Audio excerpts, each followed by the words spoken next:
pertanyaan saya adalah, ketika kawan-kawan mahasiswa yang saat ini berkuliah, baik yang S1 ataupun S2, yang kita inginkan adalah kepastian kerja. Unibani seru betul ya. Terima kasih buat semuanya. Hebatnya anak di sini, belum dimulai sudah mulai. Iya, enggak, karena sejak datang sampai sekarang mumpung ketemu sama tokoh nasional Bapak Haji Anies Baswedan. Dan ini yang banyak orang suka dengan Kang Anies ini gara-gara ya bukannya menghindari debat atau diskusi, malah nantangin ya. Malah diparanin. Dalam golongan-golongan orang-orang yang baik. Ya, dan sekali lagi kita ucapkan ya, selamat datang untuk Kang Anies Baswedan. Kita sebut Kang Anies karena iki wong Serang begitu. Ini orang Banten maka disebut Kang Anies. Nah, panggilnya Kang di sini ya. Dan juga tentu saja terima kasih nih ya dari pihak-pihak di Universitas Bina Bangsa yang menyelenggarakan acara ini. Yang terhormat kepada Profesor Dr. Insinyur Haji Furnasan Ali Yusuf SESKM. Terima kasih karena beliau telah memberikan dan memfasilitasi kegiatan kita semua. Kemudian ada Wakil Rektor 1 Profesor Dr. Bambang Dwi Suseno MM. Terima kasih juga. Wakil Rektor 2 Dr. Andes Gatot Hartomo dan Wakil Rektor 3 Dr. Budi Ilham Maliki SPD MM. Dan tentunya terima kasih juga kepada adik-adik di sini semua ya yang sudah hadir dari tadi. Penuh semangat. Sekali lagi kita yel-yel ya. Bina Bangsa. Kita semarakan juga hidup mahasiswa. Hidup mahasiswa. Hidup mahasiswa. Hidup rakyat Indonesia. Acara hari ini sengaja digelar dengan judul Dialog Publik ya bersama Sivitas Akademika. Dalam hal ini Kang Anies Baswedan begitu ya. Kita akan berbicara tentang ya seputar politik ya. Kita adu gagasan. Kita uji gagasan Bapak Anies Baswedan begitu kira-kira. Dan yang pasti nanti akan ada kesempatan buat adik-adik di sini semua untuk mengajukan bertanya langsung. Nah, Betul. Ini mumpung Cirewong Serang mumpung ketemu sama tokoh nasional Bapak Haji Anies Baswedan. Dan ini yang banyak orang suka dengan Kang Anies ini gara-gara ya bukannya menghindari debat atau diskusi, malah nantangin ya. Malah diparanin. Dan juga di kampus-kampus lainnya yang pasti hadir begitu ya, paling aktif. Baik, langsung saja ya ini ada 2 sesi nanti. Sesi pertama semacam memantik diskusi bersama saya. Selanjutnya adalah tanya jawab begitu ya Kita bersama. adu gagasan. Saya yang akan menjawab. Baik, langsung saja kita undang Kang Anies Baswedan. Silakan. Maju ke hadapan kita. Teungkan hidup mahasiswa. Hidup mahasiswa. Hidup mahasiswa.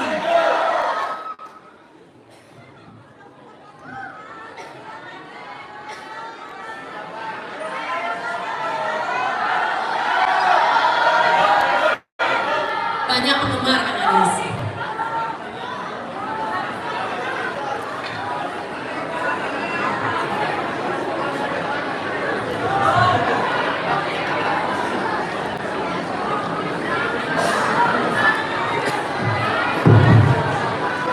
Unibani seru betul ya. Terima kasih buat semuanya. Hebatnya Kang Anies ini, belum dimulai sudah mulai. Iya, enggak, karena sejak datang sampai sekarang saya merasakan apa ya, kalau anak muda itu punya gelora semangat tidak bisa ditutup-tutupi. Mungkin dari tadi pagi nih Kang Anies. Dari tadi pagi kita tunggu dan tetap di sini terus semangat. Ya, oke, silakan Rama. Baik, langsung kita mulai. Duduk atau berdiri nih Kang Anies? Kita mau berdiri saja ya. Berdiri.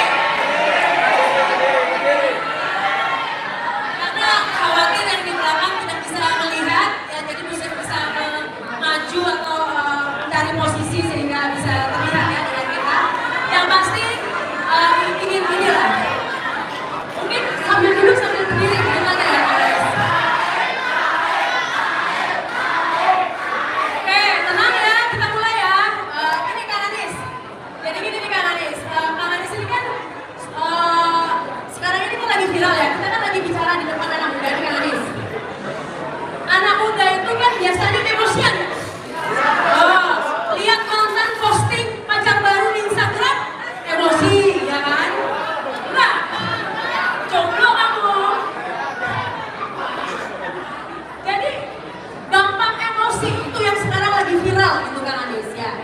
Nah, saya perhatikan Kang Anies ini memang orangnya termasuk yang salah satu bisa mengontrol emosi.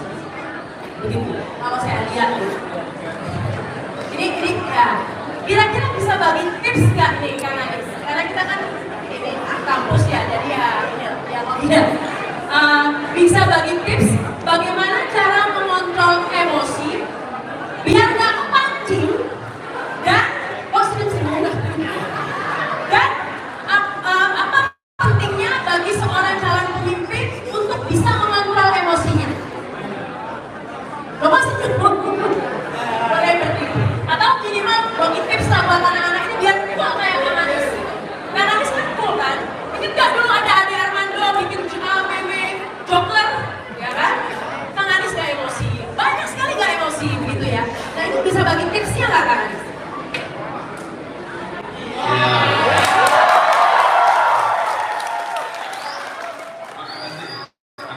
Tapi sebelum saya jawab itu, saya ingin sampaikan begini. Terima kasih dulu. Terima kasih kepada Pak Rektor.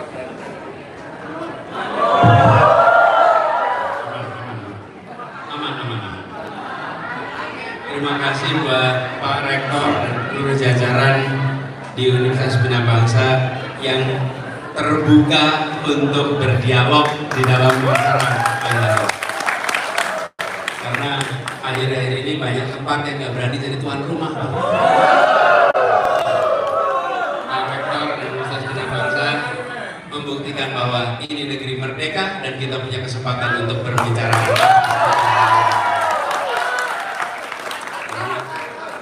Terima kasih Pak Rektor. Dan bersama saya juga datang di sini para pimpinan tim daerah. Boleh berdiri tim pimpinan daerah semua ini, Pak Ketua pimpinan daerah dan sebagainya.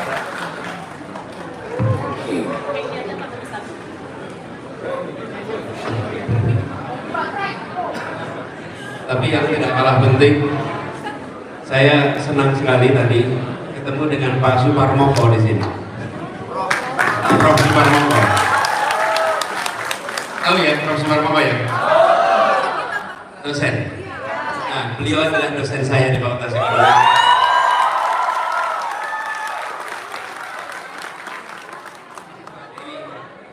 Beliau mengajar ekonomi pada waktu saya kuliah dan sekali guru tetap guru.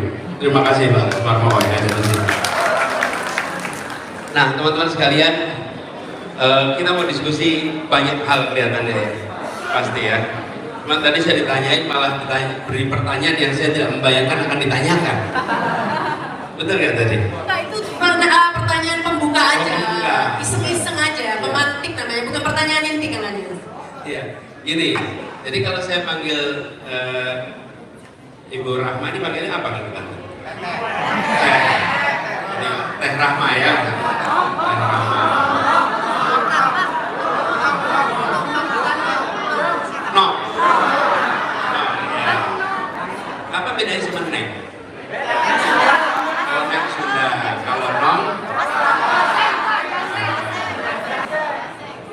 Jawa Serap. Jadi saya panggilnya Nong Rahma ya. Cocok lah hari ini. Ini teman-teman, sebenarnya apa ya, kita itu akan selalu merasakan ada suasana nyaman dan tidak nyaman. Itu tuh bagian dari perjalanan kita. Kapanpun kita akan merasakan itu. Ada suasana kita nyaman dan tidak nyaman. Makin sering Anda merasakan suasana nyaman dan tidak nyaman, makin Anda terbiasa untuk memiliki, kalau saya istilahkan, stabilitas emosi. Stabil. Nah, itulah saya sering membedakan. Bukan santun, tapi stabil. Karena stabil itu tercermin dalam sikap yang santun. Tapi santun belum tentu stabil. Ya, apa sih yang disebut santun? Anda ke toko pelayannya santun. Anda naik pesawat, pramugarinya santun. Pemimpin itu bukan dibutuhkan kesantunannya, pemimpin itu dibutuhkan stabilitasnya. Karena stabilitas itu ada dalam dirinya, tujuannya bukan di dalam tampilan luar. Tampilan luarnya santun, sopan, ini tampilan luar. Tapi yang dibutuhkan bukan tampilan luar, yang dibutuhkan adalah stabilitas emosi. Nah, seringkali kita tidak bisa membedakan ini stabil atau santun. Nah, kalau mau bicara begitu, melewati berbagai macam tantangan. Jadi, saya bersyukur ikut organisasi kemahasiswaan, ikut organisasi sejak SMA, SMP, dan itu semua memberikan bekal. Karena kita ketemu dengan situasi yang nyaman, tidak nyaman, nyaman, tidak nyaman, terus gonta-ganti. Sehingga setiap kali kita ketemu suasana yang tidak nyaman, maka kita juga bisa mengendalikannya. Tapi kalau tidak terbiasa dalam suasana tidak nyaman, maka maunya serba nyaman. Ketika tidak nyaman, dia akan bereaksi. Itu barangkali jawaban reflektif gitu ya. Baik, terima kasih. Meskipun kadang ada orang-orang yang sudah banyak pengalaman, tetap aja gitu ya, belum bisa kontrol emosinya ya. Ada ya? Padahal kadang-kadang ada. Ini saya sudah menyiapkan pertanyaan sebenarnya Kang Anies. Kang Anies mau langsung ke pertanyaan, apa mau ditanya pertanyaan iseng-iseng lagi? Bebas. Oh, bebas. Jadi gini Kang Anies, ini kan di depan mahasiswa ya kan? Terus terang, saya juga sering keliling kampus, mahasiswa itu banyak yang agak gak peduli sama politik, bener gak? Gitu ya. Fenomena di Filipina itu sering menjadi pembicaraan begitu ya Kang Anies. Betapa Bongbong Marcos ya yang berpasangan dengan Duterte, anak presiden, situasinya mirip di sini. Akhirnya menang karena dipilih oleh mahasiswa yang ahistoris begitu, tidak tahu sejarah. Kalau mahasiswa Uniba tahu sejarah reformasi nggak? Bukan usianya, umurnya kecil.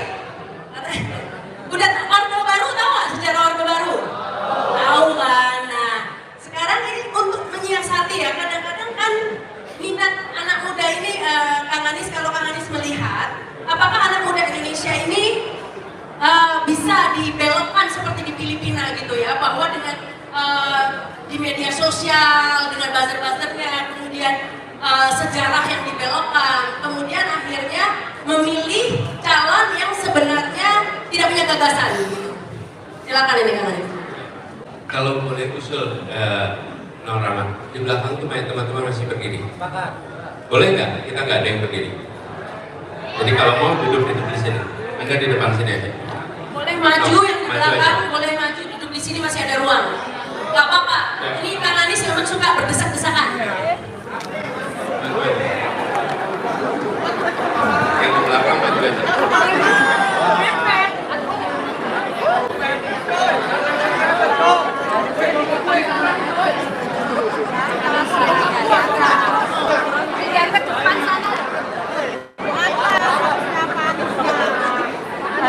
Bisa masuk kan, caranya bisa masuk. Bisa masuk bisa. Alhamdulillah. Iya. Semua tidak ada yang berdiri karena tadi baru saja Kang Anies membagi teori public speaking. Maaf ya. Nggak boleh berdiri katanya. Kalau duduk bisa tenang, bisa mengikuti pesan-pesan bisa tersampaikan. Jadi kalau berdiri nanti kurang tersampaikan.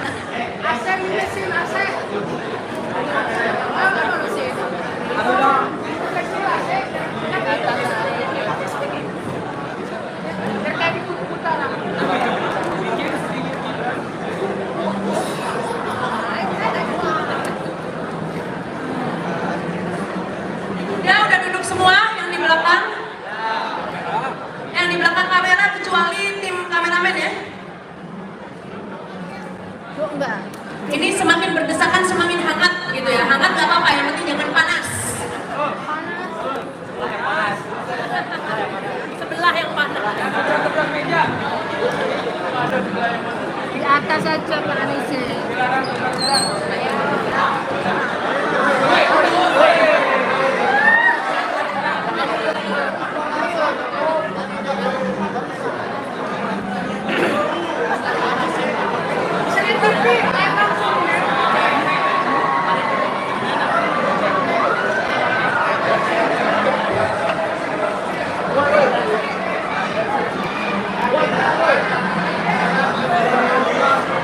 Mas, duduk mas. Di depan masih ada, silakan maju.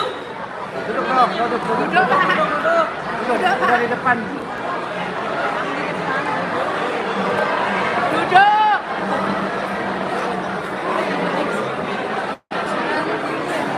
Kawan-kawan mahasiswa, kita kaum intelektual, Duduk yang tenang, kita dengarkan gagasan-gagasan dari Pak Anies. Siap?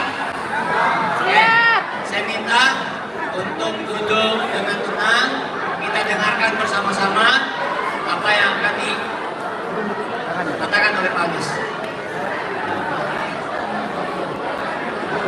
Oke, acara akan kita mulai lagi.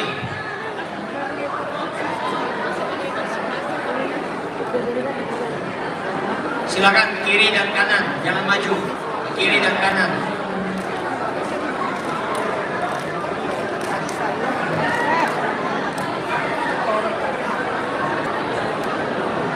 Ya, bisa duduk semua, duduk. Nggak kelihatan kan?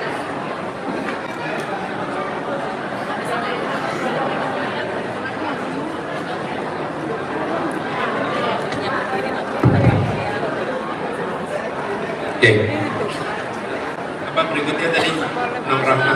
Mahasiswa yang kadang-kadang apatis sama politik sehingga suka dibelokkan oleh sejarah gitu. Ya, sebenarnya kalau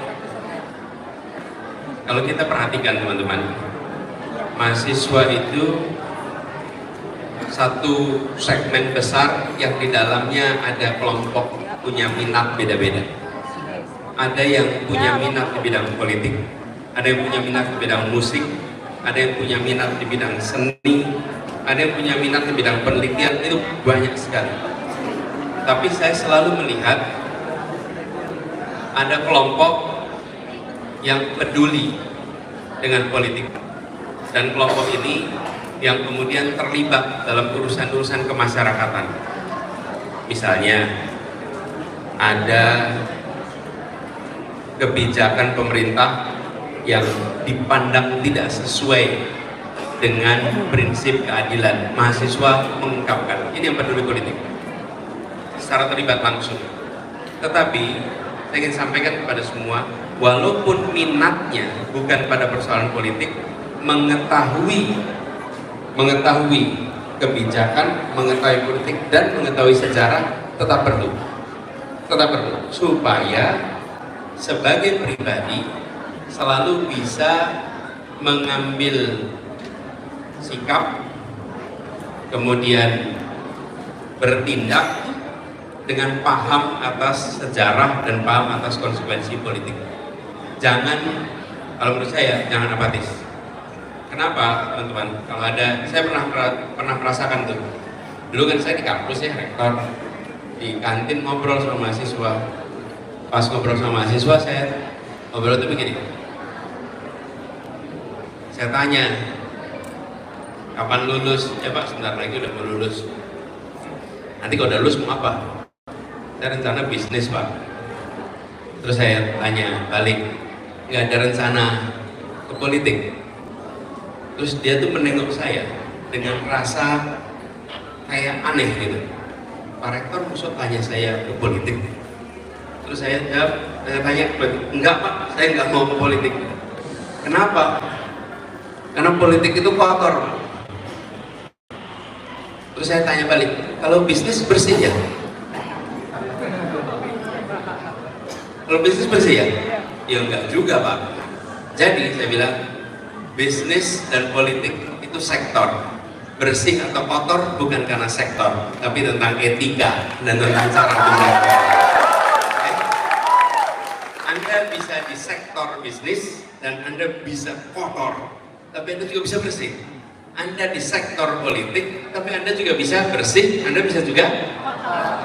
Jadi bukan soal sektor bersih atau kotor itu, soal bagaimana menjalaninya. Nah, kalau kemudian kita punya persepsi politik itu dijauhi, lalu anak-anak muda memilih tidak mau terlibat politik, tidak mau tahu politik, apa yang terjadi? Yang terjadi fenomena yang sering unik, gini-gini.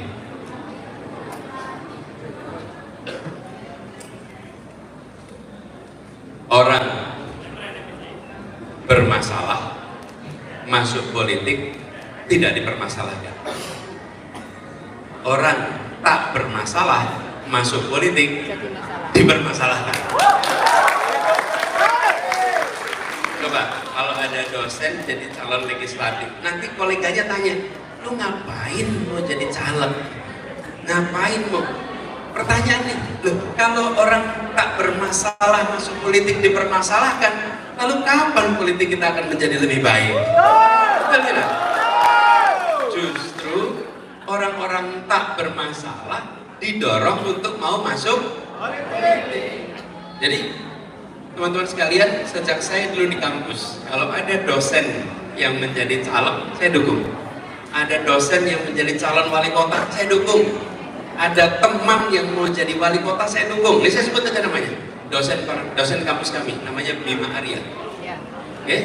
Lalu dia mau maju menjadi wali kota di Bogor. Woi, bismillah Bim, maju Bim. Saya dukung. Saya ikut datang kampanye di Bogor. Kenapa? Karena saya tahu dia orang tak bermasalah. Dan kita ingin lebih banyak lagi orang-orang tak bermasalah masuk di wilayah politik. Iya.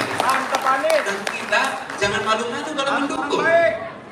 Dulu Kang Ridwan Kamil, itu teman saya sama-sama, jauh sebelum dia menjadi wali kota. Terus Ridwan Kamil bilang, Kang, saya mau maju jadi wali kota. Saya dukung, saya bikin rekaman, saya bikin dukungan tanpa ada rasa khawatir. Kenapa? Karena kita ingin orang-orang baik itu masuk ke dalam politik. Lalu ada teman baik saya jadi anggota legislatif, masuk dah saya, bahkan di kampus saya bikin pelepasan karena dia peneliti, pelepasan untuk masuk wilayah politik sebagai komitmen bahwa bila ada orang tak bermasalah mau masuk politik, jangan dipermasalahkan, malah didukung supaya mereka bisa berhasil di dunia politik. Itulah mindset yang menurut saya harus dibangun. Nah, tapi saya tidak mau hanya mengkhotbahkan saja, saya mengerjakannya itu. Saya mengerjakannya tanpa pernah membayangkan satu saat nanti saya justru terbalik posisinya.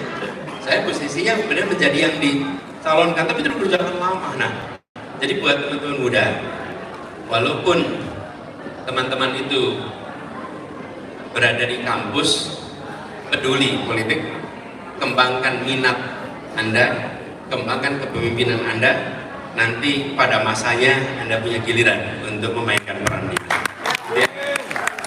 Amin. Ya apalagi sebagai milenial ini kan penerus ya Kang Anies ya. Bahkan pemilih yang signifikan juga begitu jumlahnya. Jadi kalau nggak ngerti politik, nanti milihnya berdasarkan apa begitu ya. Tadi sudah ada clue dari Kang Anies, milih yang tidak bermasalah. Begitu ya Kang Anies. Kira-kira begitu. Mungkin tadi sudah sempat disinggung soal etika Kang Anies. Menurut Kang Anies, etika itu seberapa penting bagi seorang pemimpin? Karena di debat kemarin Masa ini dibahas lagi. Oke, maksudnya begini. Ya, Rame betul nanti. ya udah kalau kita move ya. Gak apa-apa. Nggak apa-apa. Ya, misalnya etika itu sebenarnya karena menganggap etika itu penting atau sekedar ingin mancing emosi lawan atau dua-duanya?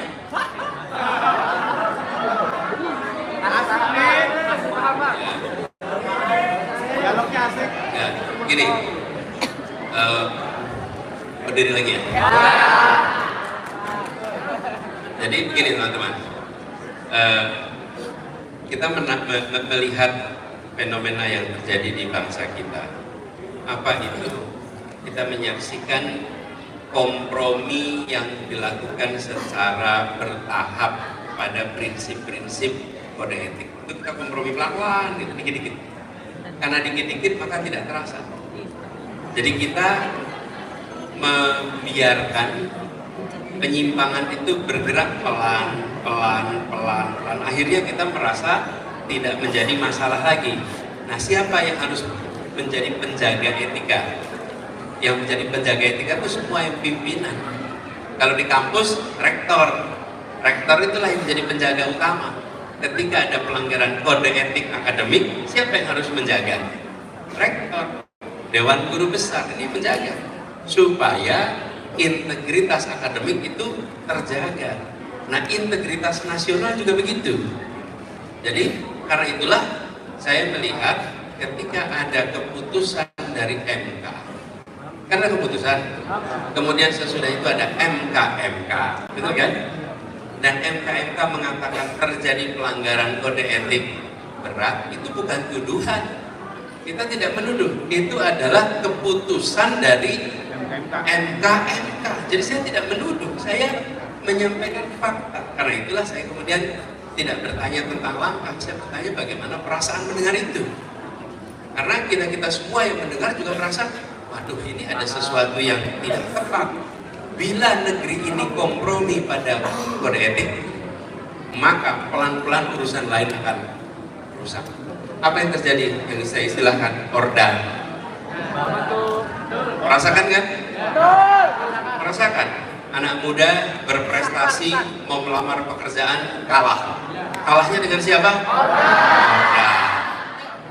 Anak muda berprestasi bidang olahraga mau ikut kontingen PON kalah. Kalahnya dengan order. Dirasakan. Kemudian panitia nih, panitia 17-an aja, aturan main udah dibuat, di tengah jalan aturan main diubah.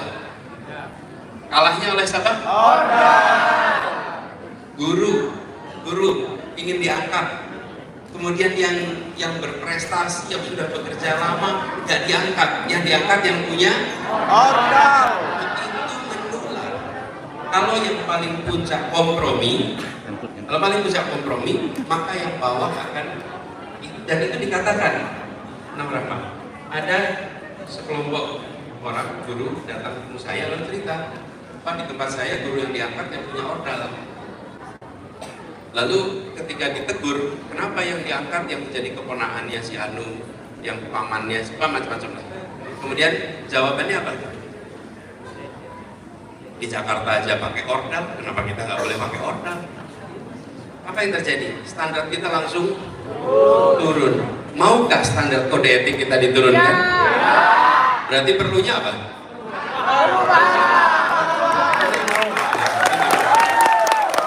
Ini terakhirnya harus segera disudahi. Baik, ini yang terakhir, ini pertanyaan terakhir Kang Anies ya. Mungkin ini pertanyaan tentang lokal di daerah Banten ini ya. Ini menarik ya, data-data di Banten ini saya lihat Kang Anies. Pendidikan, angka putus sekolah di Serang apa Serang ya? Serang. Mencapai 7,5%. Itu tinggi ya. Padahal daerahnya nggak jauh dari Jakarta. Kebanyakan karena faktor ekonomi. Ya. Kemudian lapangan pekerjaan, ini menarik. Tingkat pengangguran terbuka di Banten mencapai angka 9,94%. Nah, padahal Banten ini basisnya industri. Begitu. Yang kerja siapa? Ordal ini gara-gara yang kerja.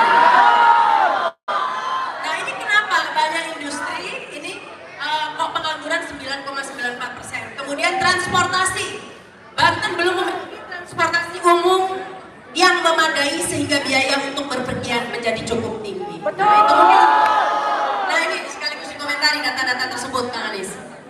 Gini, soal pendidikan putus sekolah, kebanyakan putus itu bukan di tengah SD tapi antara SD SMP.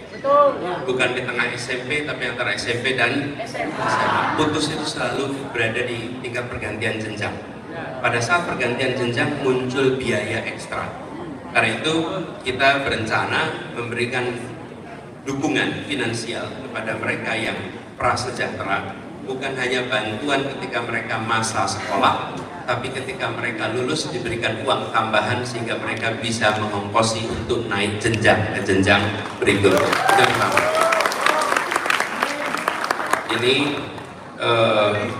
kalau kami catat di sini untuk biaya masuk itu SD 1 juta, SMP 1,5 juta, SMA 2,5 juta. Sehingga dengan begitu potensi tertinggal itu menurun. Itu satu. Yang kedua, jumlah bangkunya harus ditambah.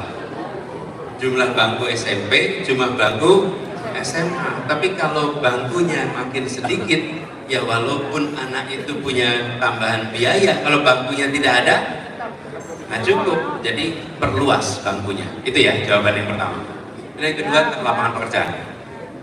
Lapangan pekerjaan itu ada dua aspek. Satu demand, satu supply. Demand itu artinya apa? Permintaan tenaga kerja. Permintaan tenaga kerjanya harus ditambah. Di Indonesia terjadi investasi yang cukup tinggi selama 10 tahun terakhir. Tahun 2013, jumlah investasi yang masuk di Indonesia itu 399 triliun. Meningkat menjadi 1.200 triliun di tahun 2022. Artinya lompat 4 kali lipat.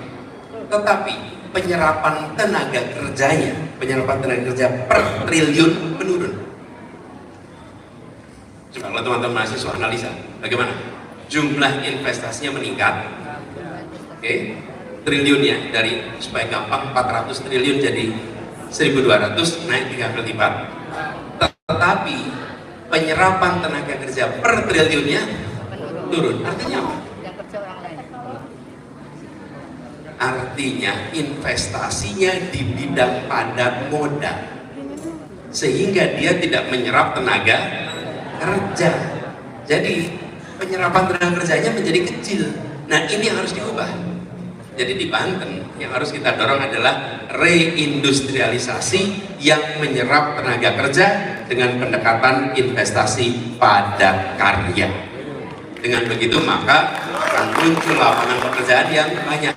Jadi itu sisi demand tenaga kerja. Yang kedua, sisi supply. Sisi supply apa yang harus dikerjakan? Memastikan bahwa permintaan tenaga kerja ini dipenuhi oleh tenaga kerja setempat.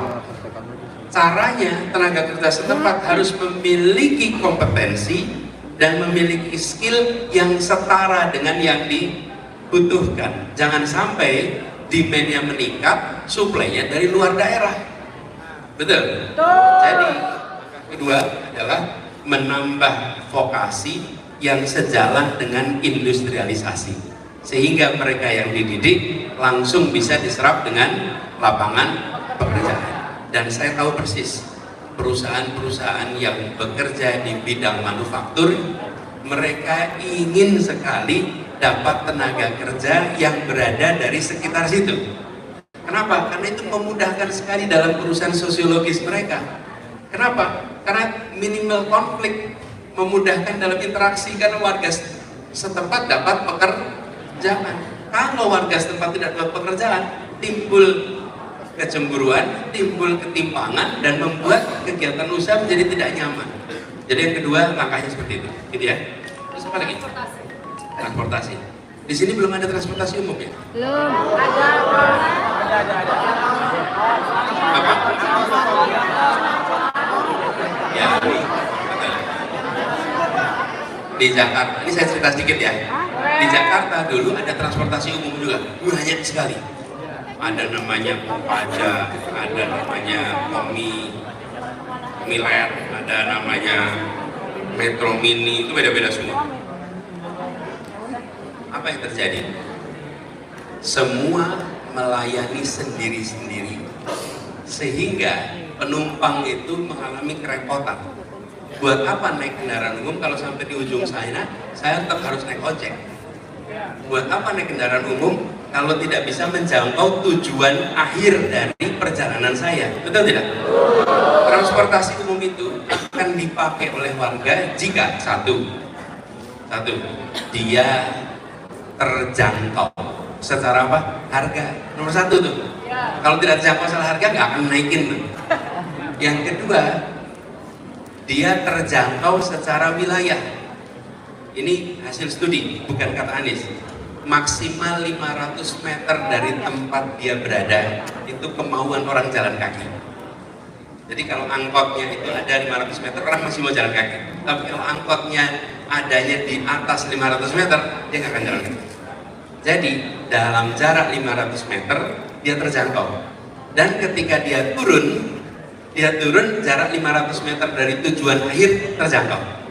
Begitu terjangkau itu maka rasional. Yang ketiga, nyaman, aman. Betul tidak? Nyaman, aman. Nah, untuk ini bisa terjadi, nah ini yang rencana kita bangun. Kita akan membangun di kota-kota transportasi umum yang terintegrasi. Jadi satu, terintegrasi apanya? Rutenya terintegrasi, kemudian tiketnya terintegrasi, dan manajemennya terintegrasi. Sekarang kalau teman-teman ke Jakarta, ingat ya Metro Mini dulu dengan asapnya yang gede itu, apa yang warnanya macam-macam tuh. Kalau sekarang ada yang berhasil menemukan, saya traktir makan malam. Asik. Nggak ada soalnya, nggak ada. Apa hilang? Saya jelaskan. Bukan dihilangkan. Kalau dihilangkan pasti udah ada demo dari kemarin-kemarin. Bukan. Apa yang terjadi? Seluruh operator itu kami sampaikan, kami akan beli jasa Anda ke pemerintah.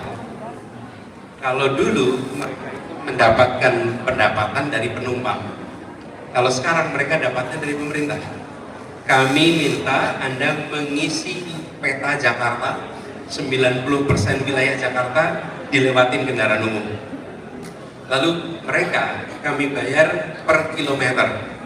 Setiap rute harus mutar 100 kilo plus minus 10 per hari. Jadi ada penumpang, tidak ada penumpang, dia jalan. Itu membuat angkot nggak usah ngetem. Nggak usah ngetem. Kenapa? Karena dia dapat pendapatan yang stabil. Penumpang nggak ada yang sebel lagi. Karena begitu dia naik angkot langsung jalan. Supirnya juga tidak merasa dikejar-kejar setoran. Kenapa? Karena dia dapat pendapatan per kilometer, satu hari 100 kilo muter dia. Minimal 90, maksimal 110. Ngukurnya dari mana? Ya ada aplikasi begini, kenapa repot? Betul tidak? Betul. Dan kita tempatkan petugas untuk memantau dan mereka muter di situ. Lalu apa yang terjadi dengan mereka mendapatkan bayaran per kilometer? Satu, tidak ngetem. Dua, tidak kebut-kebutan. Nah, memang tidak kebut-kebutan ini ada dampak sedikit, mengurangi jumlah doa dalam angkot. Nah, dulu kebut-kebutan banyak yang doa di sini. Jangan rame lagi. Terus yang ketiga, teman-teman, dengan mereka punya kepastian itu, supirnya pun bekerja dengan rasa tenang. Itu ekosistemnya jadi sehat. Nah ya, ini kan operator tuh dibayar. Sisi lain, penumpangnya tidak bayar lagi sama operator. Jadi supir tuh nggak terima uang. Terus apa yang terjadi? Supir bayarnya sama kami pemerintah DKI. Bayarnya bukan per kilometer, bayarnya maksimal Rp10.000 kemanapun pergi di Jakarta. Jadi kalau Anda pergi dari tempat paling selatan namanya Jakarta mau ke Tanjung Priuk, itu kalau naik ojek bisa 120.000. Apalagi kalau naik mobil taksi bisa 150 sampai 200.000. Tapi begitu Anda naik kendaraan umum cukup Rp10.000 dari plaza paling selatan Jakarta. Nah, selisihnya ini kan kami terima uang dari rakyat, terus kami bayar per kilometer. Selisihnya namanya subsidi, itu selisihnya. Jadi diubah ekosistemnya. Kalau dulu pemerintah itu regulator, rakyat dengan operator bertransaksi. Setelah transaksi kami diam aja. Efeknya apa? Itulah kebut-kebutan dan lain-lain. Nah sekarang sistemnya sehat, itu terintegrasi jadi satu. Lalu mengapa banyak yang berubah armadanya? Ketika mereka dapat kontrak yang pasti, mereka bisa melakukan pekerjaan armada. Angkotnya sekarang di Jakarta pada pakai AC, bukan disuruh pakai AC, karena mereka sudah punya pendapatan yang baik, mereka ingin memberikan pelayanan yang lebih baik, akhirnya angkotnya pakai AC. Metro mininya diganti yang baru-baru.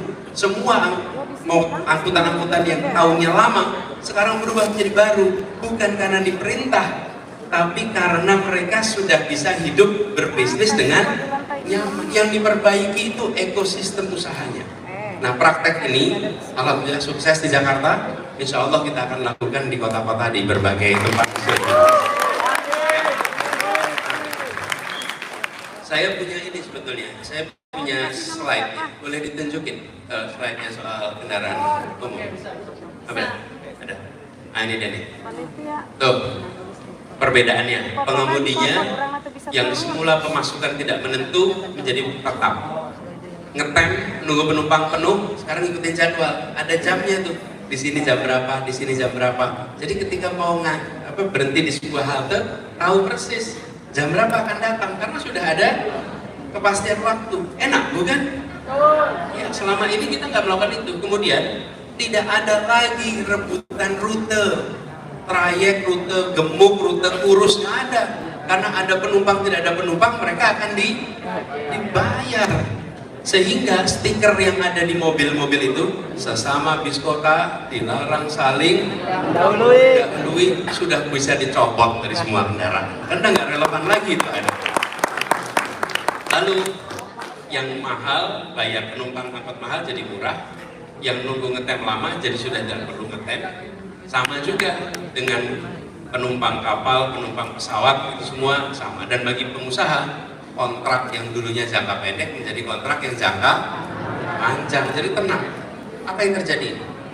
Teman-teman sekalian, kalau kita memperbaiki seluruh ekosistem menjadi sehat, maka itu akan tumbuh. Dan di Jakarta, apa konsekuensinya? Bisa beritahu. Per hari, penumpang kendaraan umum di Jakarta 350.000 tahun 2017. 2017 nih, kita ubah mulai Januari 2018. Dalam waktu 2 tahun meningkat menjadi 1 juta penumpang per hari. Okay? Artinya apa? Ada 650.000 orang yang dulunya hanya naik kendaraan pribadi berubah naik kendaraan umum. Nah, jumlah ini insya Allah akan meningkat terus.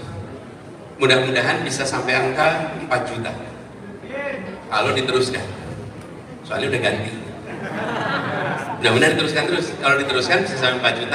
Kalau sampai 4 juta, maka angka polusi udara karena kendaraan bermotor menurun. Angka kemacetan mudah-mudahan menurun. Dan yang tidak kalah penting, penumpangnya nyaman di jalan. Biasanya di jalan Anda nggak bisa buka HP karena bawa motor, kan? Begitu naik kendaraan umum gimana? Bisa bekerja. Bisa bekerja, bisa main game juga. Bisa chatting juga, gitu ya. Jadi nggak harus pindah ibu kota ya? Masalah itu diselesaikan, bukan ditinggalkan.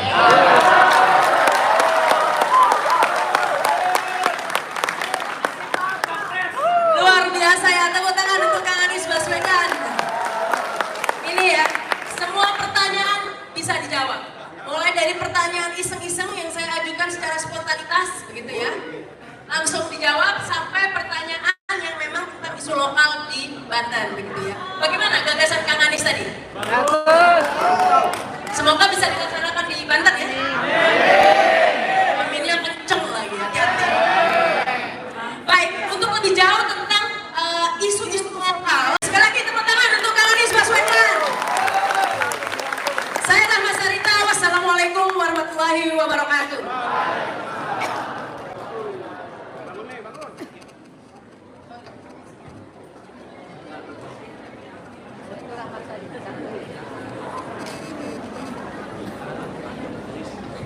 Tepuk tangan sekali lagi buat Pak.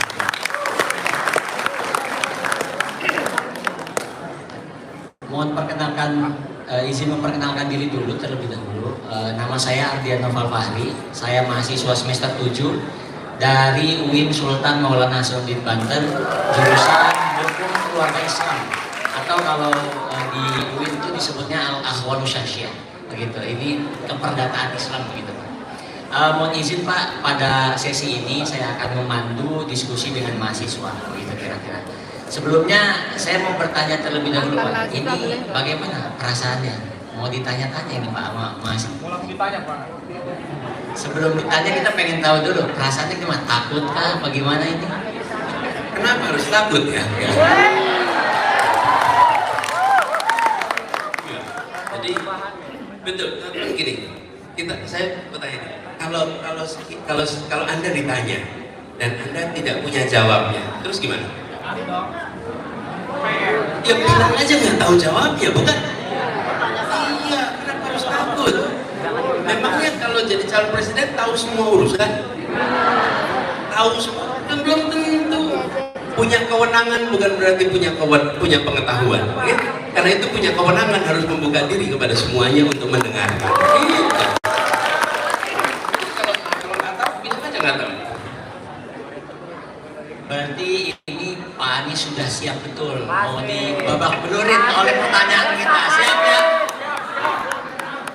Oke, karena ini acara dari mahasiswa untuk mahasiswa, saya nggak bakal bertanya terlebih dahulu ke Mas Anies, ke Pak Anies. Saya akan lempar dulu ke kawan-kawan mahasiswa. Mantan mahasiswa nih. Sadar dulu, sampai. Mantan mahasiswa boleh nggak? Santai dulu, turun dulu. Kita selanjutnya. Saya kasih untuk satu pertanyaan. Silakan angkat tangan 3, 2, 1. Silakan. Berdiri memperkenalkan diri terlebih dahulu. Oke, Kang Anis, Pak Gubernur Anis. Saya ucapkan selamat datang di Provinsi Banten, khusus dari Kota Serang. Perkenalkan, nama saya Muhammad Aziz. Saya dari mahasiswa UIN Banten di semester 7. Mas Anis, saya ini selain mahasiswa,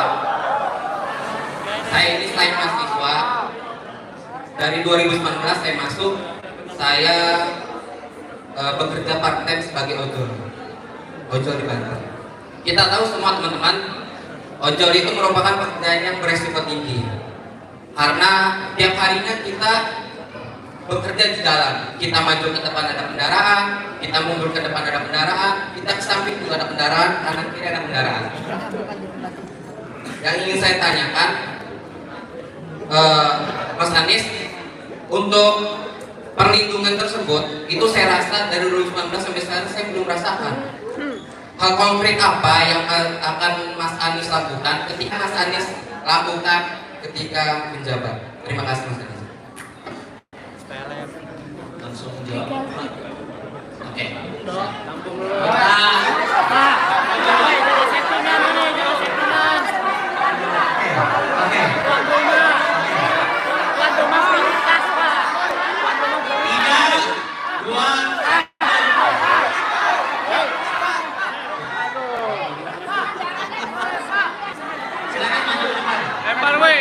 Ambil.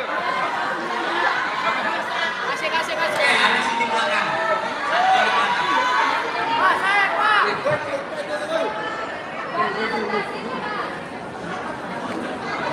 Assalamualaikum warahmatullahi wabarakatuh. Terima kasih kepada teman-teman yang memberikan kesempatan untuk bisa bertanya. Perkenalkan, nama saya Alvin Najrullah. Saya dari BISIP Fakultas Ilmu Sosial dan Politik, jurusan Pemerintahan. Jujur Pak, saya senang banget bisa bertanya langsung kepada Bapak. Jujur Pak, saya juga salah satu orang yang mendukung Bapak karena track record Bapak yang sangat jelas.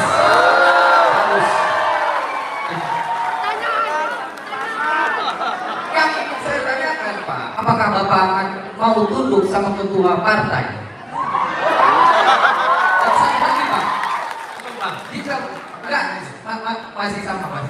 Jika Bapak menjadi presiden juga apakah Bapak mau tunduk juga sama oligarki yang ada di Indonesia, Pak? Terima kasih. Oke, satu lagi ya Pak, biar sekalian.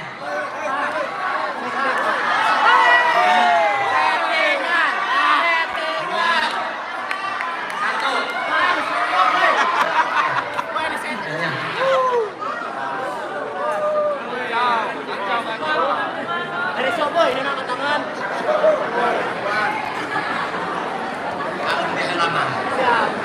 Mahasiswa lama nih.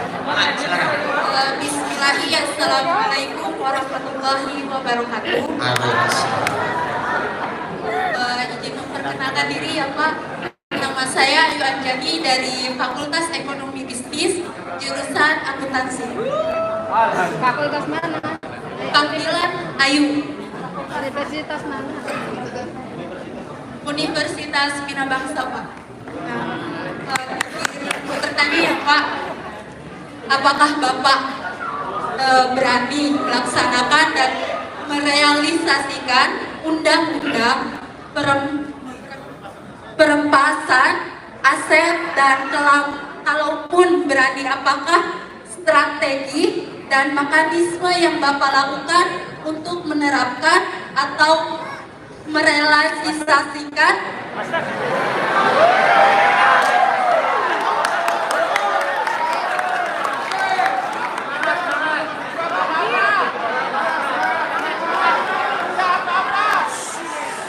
mekanisme untuk menerapkan undang-undang perampasan aset tersebut? Terima kasih. Wassalamualaikum warahmatullahi wabarakatuh. Baik. Dua lagi. Oke, dua lagi. Dua lagi. Di belakang, di belakang. Di belakang. Oke. 3, 2, 1. Oke. Di belakang. Jelas-jelas ini mau perubahan, Pak.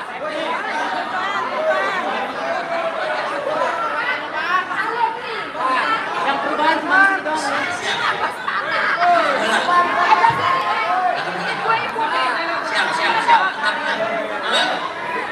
Bismillah, Wassalam. Mohon izin Pak, perkenalkan nama saya Ihik. Biasa dipanggil Sunan Pak.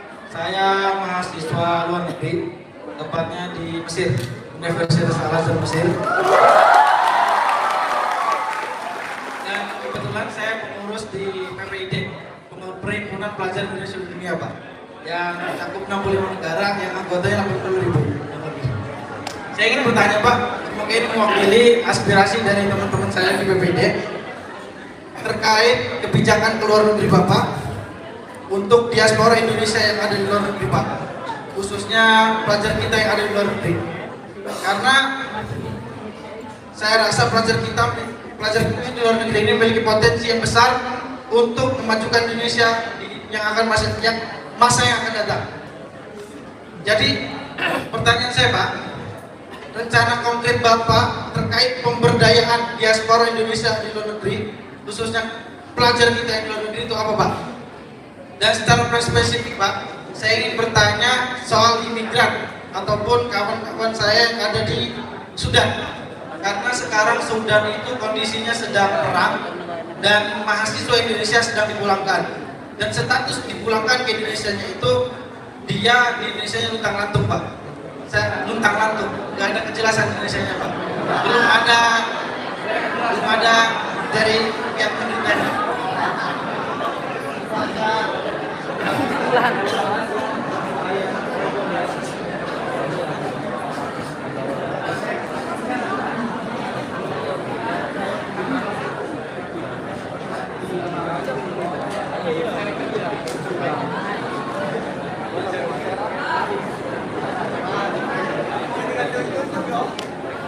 Mungkin itu Pak pertanyaan saya. Terima kasih. Oke. Satu lagi. Oke, satu lagi cewek.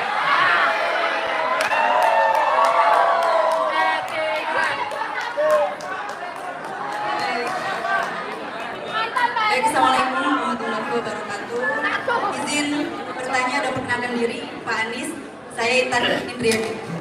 Saya Ketua Himpunan Mahasiswa Pasca Sarjana Universitas Bina Bangsa.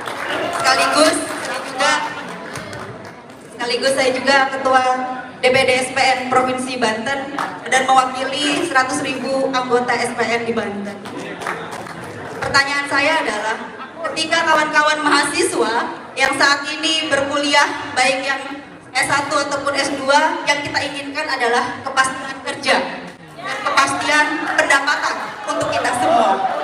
Juga satu lagi adalah kepastian jaminan sosial untuk kita. Tetapi nyatanya undang-undang kita, Omnibus Law Cipta Kerja, namanya saja Cipta Kerja, tetapi tidak berpihak kepada para pekerja. Pertanyaan saya adalah, bagaimana komitmen Bapak Anies Baswedan bagaimana menyikapi Omnibus Law Undang-Undang Cipta Kerja yang saat ini Undang-Undang Nomor 6 Tahun 2023 yang nyata-nyata awalnya sudah dinyatakan inkonstitusional. Yang kedua adalah PR berat dari pemerintah terkait dengan upah. Upah menyebabkan banyaknya relokasi tenaga kerja di Banten. Banyak sekali relokasi tenaga kerja ke daerah Jawa Tengah ataupun daerah-daerah dengan upah yang rendah karena adanya disparitas upah. Ini yang menjadi PR harusnya. Jika tidak ada disparitas upah, jika seluruh daerah upahnya sama, setidaknya dengan DKI Jakarta, maka tidak akan ada relokasi kawan-kawan. Dan ini juga harapannya tidak ada lagi pengangguran dan juga adanya kesamaan dan juga tidak adanya disparitas upah. Dan yang kedua tadi, yang paling saya fokuskan adalah bagaimana komitmen Pak Anies terkait dengan Omnibus Law Cipta Kerja yang saat ini menjadi degradasi untuk seluruh pekerja dan juga mengancam kawan-kawan mahasiswa yang saat ini belajar di masing-masing universitas. Terima kasih.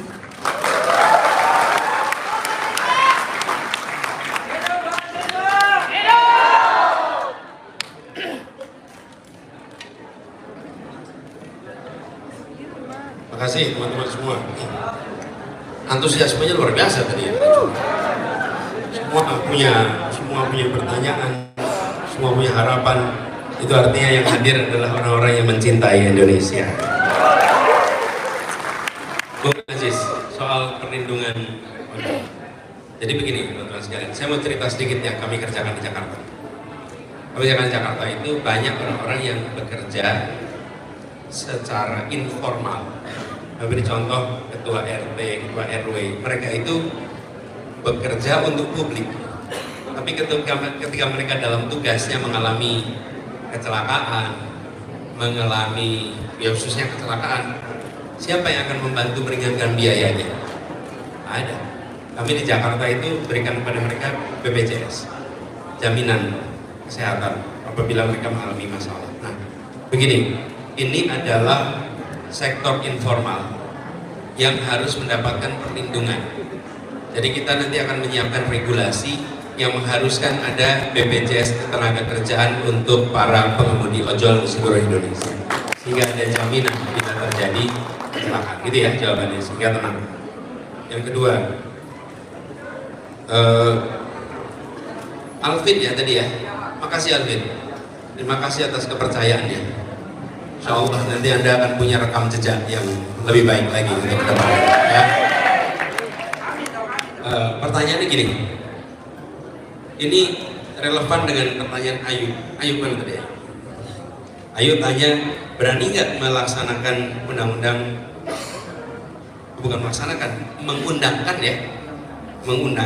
RUU perampasan aset. Ini berani tidak? Kan kira-kira begitu ya, tidak tunduk itu berani, itu sama. Begini teman-teman, nomor satu, di dalam mengambil keputusan jangan pernah dimulai dengan a priori. A priori itu artinya menyatakan satu pihak sebagai pokoknya ini yang harus saya lawan. Kenapa teman-teman sekalian? Misalnya tadi Anda mengatakan, oh azan, kita tunggu sebentar ya.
Oke, kita lanjut. Sebentar, sampai di mana tadi?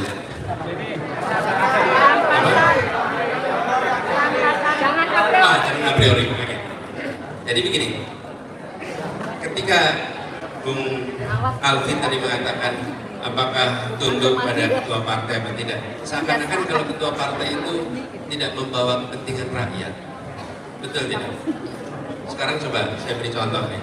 Partai-partai yang menjadi anggota koalisi perubahan Kira-kira mereka hidupnya nyaman nggak hari-hari ini? Coba tanya tuh. Pak Gembong, di Banten hidupnya lebih sulit atau lebih mudah ketika jadi koalisi perubahan? Lebih sulit. Mengalami segala macam masalah. Jadi jangan buru-buru kita a priori. Bayangkan, mereka memutuskan untuk mengusung gagasan perubahan. Dan akibat mengusung gagasan perubahan, mereka mengalami tantangan yang luar biasa besar. Yang begini kita tidak boleh menyatakan a priori. Justru mereka sedang berikhtiar untuk perubahan bagi bangsa ini yang lebih baik. Betul tidak? Iya. Tantangannya besar sekali. Gus Muhaimin begitu dicalonkan, nggak lama langsung diperiksa langsung. Betul, langsung diperiksa dia. Betul tidak saya? Jadi saya ingin sampaikan bahwa kita melihat harapan ada partai-partai yang serius untuk mendorong perubahan. Itu satu. Yang kedua, bagaimana saya mengambil keputusan? Ini kaitannya dengan pertanyaan Ayu. Ini Nong Ayu. Satu, prinsip keadilan. Kedua, kepentingan publik.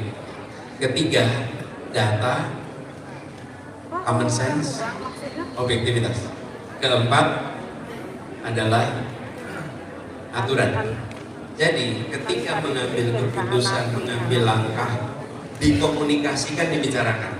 Dan pengalaman saya bertugas di Jakarta, pimpinan-pimpinan partai itu ketika mendengar argumen dan dijelaskan logiknya, menerima. Yang problem itu kalau tidak dijelaskan, kalau tidak diyakinkan. Apakah kemudian ada debat? Ada. Apakah kemudian ada perbedaan pandangan? Ada. Tapi kalau kita tidak bersedia untuk berbeda pandangan dan berdiskusi, maka tidak ketemu titik temu. Begitu didiskusikan ada. Karena itu saya setuju Anda aktif organisasi sekarang. Orang yang aktif organisasi terbiasa berdiskusi, terbiasa tukar pikiran, terbiasa berdebat, dan terbiasa meyakinkan orang. Betul ya? Iya. Tapi kalau tidak terbiasa, maka putus itu. Jadi menurut saya kuncinya di situ. Yang kedua, tadi soal oligarki. Saya sering sampaikan, saya berikhtiar untuk menegakkan keadilan, bukan memusuhi salah satu, siapapun itu. Jadi termasuk ketika oligarki, kalau Anda tidak mengikuti prinsip menjalankan keadilan, maka Anda berhadapan dengan negara. Karena negara harus memberikan rasa keadilan. Ketika negara membuat aturan, saya mau tanya nih, ketika kita bikin aturan, apa yang harus kita penuhi? Satu, prinsip keadilan. Dua, memberikan pembagian kebermanfaatan yang jelas setiap aturan. Yang ketiga, memberikan kepastian hukum. Jadi kalau membuat peraturan hanya menguntungkan satu belah, satu dua belah, takut tidak benar. Aturan itu harus memberikan manfaat yang jelas kepada semua. Nah, ini juga tadi saya teruskan aja sama pertanyaan dari Nong Intan tadi terkait undang-undang Cipta Kerja. Kami sudah sampaikan berkali-kali bahwa itu akan kami review ulang, memastikan bahwa prinsip keadilan muncul di dalam undang-undang untuk ketenaga kerjaan. Di Jakarta saya merasakan persis. Saya kemarin tahun lalu sebelum saya turun, saya mengambil keputusan yang berbeda dengan apa yang menjadi aturan kami. Dan ketika mengambil keputusan yang berbeda itu, saya dituntut ke Pengadilan Tata Usaha Negara. Kenapa? Karena menurut saya pengaturan UMP-nya tidak mencerminkan prinsip keadilan. Saya jelaskan sedikit. Di Jakarta itu rata-rata kenaikan UMP 8% per tahun, rata-rata. Ketika COVID terjadi tahun 2020, UMP-nya turun, naiknya menjadi 3%. Pada saat kan memang kondisi ekonominya turun, bukan? Tahun berikutnya keluar aturan baru, UMP-nya itu naiknya hanya 0,8%. Padahal kondisi ekonomi sudah lebih baik, harusnya di atas 3%. Bukan malah jadi 0,8% itu kira-kira Rp30.000. Bapak Ibu sekalian, teman-teman, Rp30.000 kenaikan itu bisa buat apa coba? Kerupuk. Harusnya itu sekitar Rp400.000 harusnya. Apa yang kami lakukan? Kami tetap menggunakan rumus yang lama sehingga kenaikannya 5,1% dan itu menurut kami adalah prinsip keadilan. Walaupun kita tidak sesuai dengan aturan yang dibuat oleh pemerintah. Karena itu tadi saya urutkan prinsip keadilan. Nah, ini yang harus kita kerjakan. Insya Allah itu akan kita kerjakan. Begitu juga dengan disparitas upah ini memang harus ada langkah serius, kajian yang serius untuk bisa satu sisi memberikan kesetaraan upah, di sisi lain tetap memberikan insentif yang cukup pada kegiatan industrialisasi, ya. Nah, lalu ada pertanyaan dari mahasiswa internasional, Bung Sunan, soal diaspora. Teman-teman tahu ya diaspora ini apa? Apa diaspora itu? Masyarakat Indonesia yang tinggal di luar negeri. Seringkali mereka dianggap tidak nasionalis karena tinggalnya di luar negeri. Jangan pernah dihukum mereka dianggap tidak nasionalis. Mereka di sana menjadi, pandanglah mereka sebagai duta-duta Indonesia di berbagai tempat di dunia. Pandangnya begitu. Lalu kami merasa mereka harus jadi mitra pemerintah, jangan malah dijauhi.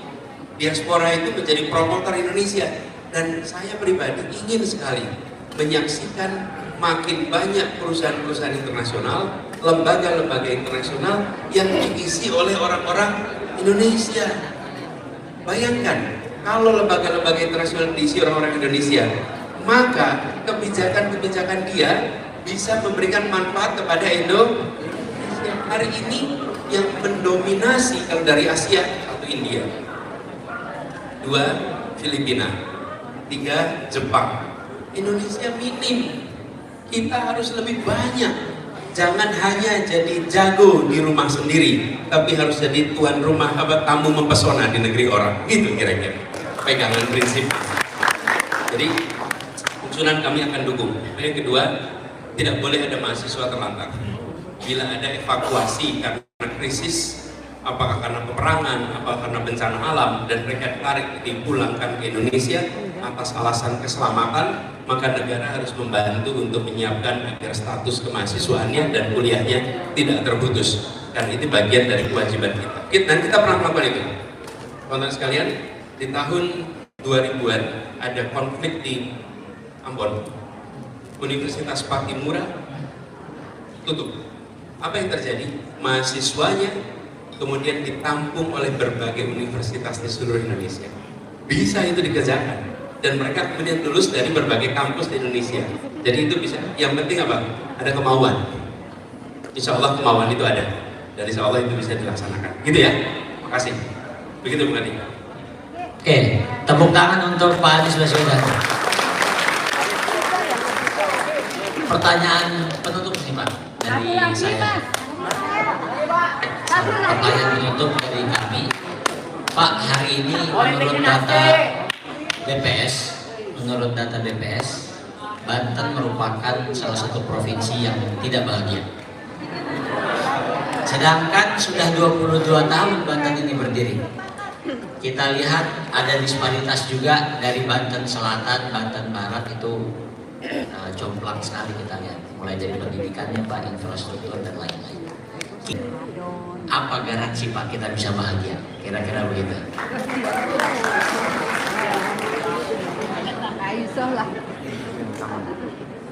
Gini, memang negara bisa ngatur perasaan. Bisa.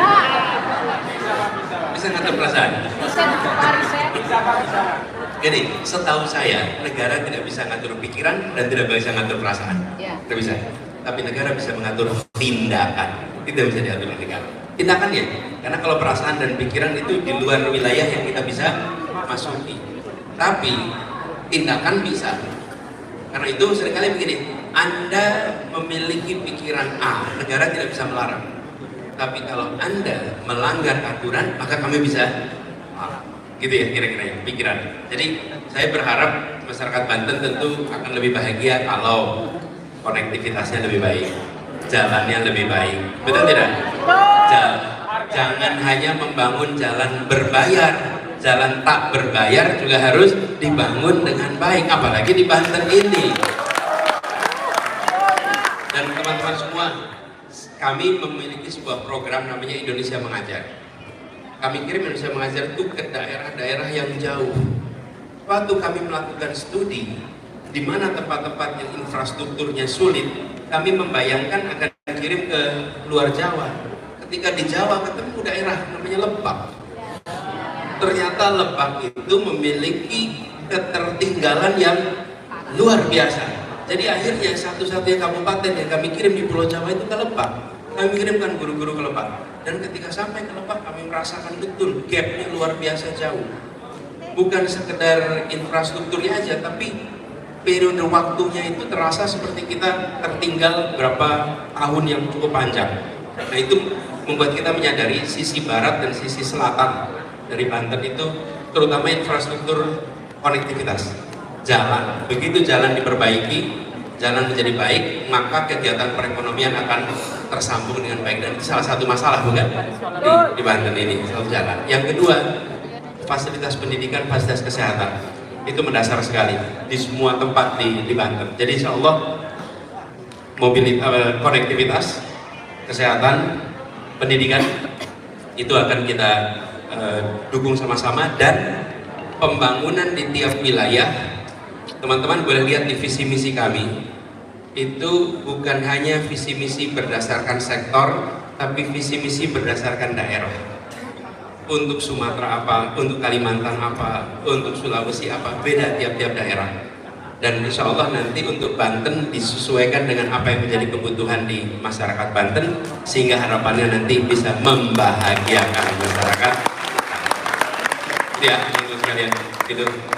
Teman-teman sekalian, kita pengen diskusinya tentu panjang, tapi ada kegiatan berikutnya di GOR.